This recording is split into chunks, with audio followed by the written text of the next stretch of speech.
Dr. Colorado works with grad students at CU Denver on preservation projects, showcased at Colorado Preservation Inc.'s Saving Places Conference, January 31st through February 3rd. Now, one of those star students is here, Shelby Carr, and she will actually be presenting one of CPI's conference. Good to see you. Good to see you too. Thanks for having me. Thank you for being here. So, Dr. Colorado, how did you become educated about our state's most visible and, of course, expensive preservation project? I learned a lot from great students like Shelby here. You're so sweet. And also, there are about 6 books or publications out, so it's well researched. Is it true that you're featured in a film that's shown there? Right, I'm lucky. There's a Henry Brown's Attic.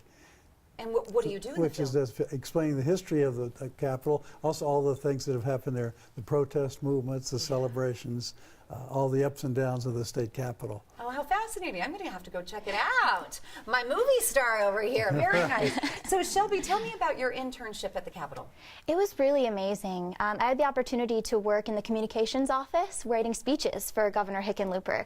I also was able to participate in a bill signing, and I attended various events where the governor spoke. I also aided in planning the Women's History Month breakfast at the governor's mansion. Congratulations. Thank you. Wonderful. Yeah, it was really special. Why the Capitol? Were you interested in politics, or why did you decide to intern there? It is an amazing historic landmark in our state, and driving by it, this immense structure, it's really the heart of our state.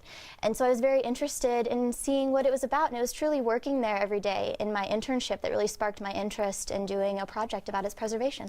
Tell me about the man who actually donated the land where the Capitol is. Yeah, Henry Cordis Brown donated the land for the Colorado State Capitol. He actually owned 160 acres of land in the city of Denver, and he donated 10 of those acres, known as Brown's Bluff, for the Colorado State Capitol. He was originally from Ohio. He was an architect, builder, carpenter himself, and he actually built the Brown Palace as well. My goodness, I wonder if Governor Hickenlooper realized how fortunate he was to have you as an intern, because you know so much about the history of the Capitol itself, too. What did you find most intriguing? There are so many intriguing things about the Colorado State Capitol building, but perhaps one of the most unique is the use of the Colorado Beulah red marble in the interior.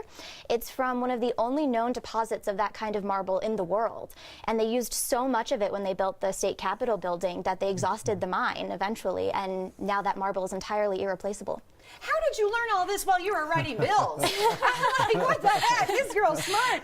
And what's the story on the Gold Dome?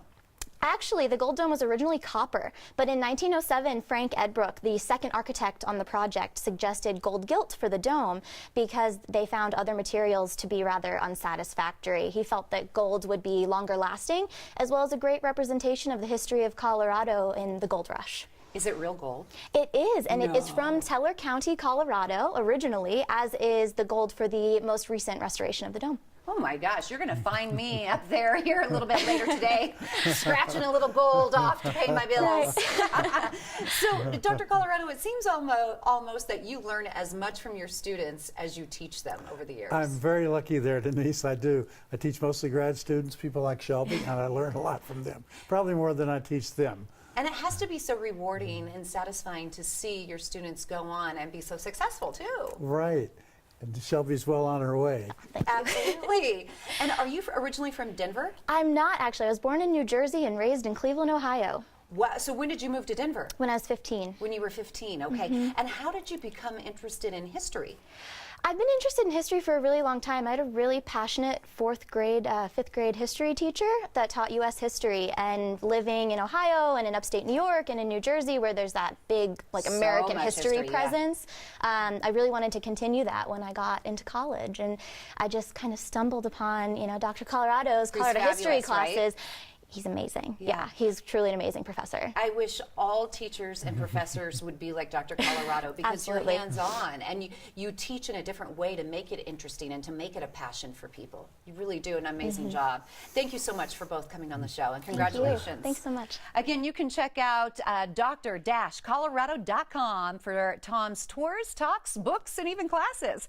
Colorado Preservation Inc.'s Saving Places Conference is happening January 31st, and it's going through February 3rd at the Colorado Convention Center. On Friday, February 2nd at 3:45 p.m., Dr. Colorado chairs a panel with his students discussing their preservation projects. Register right now. Go to savingplacesconference.org.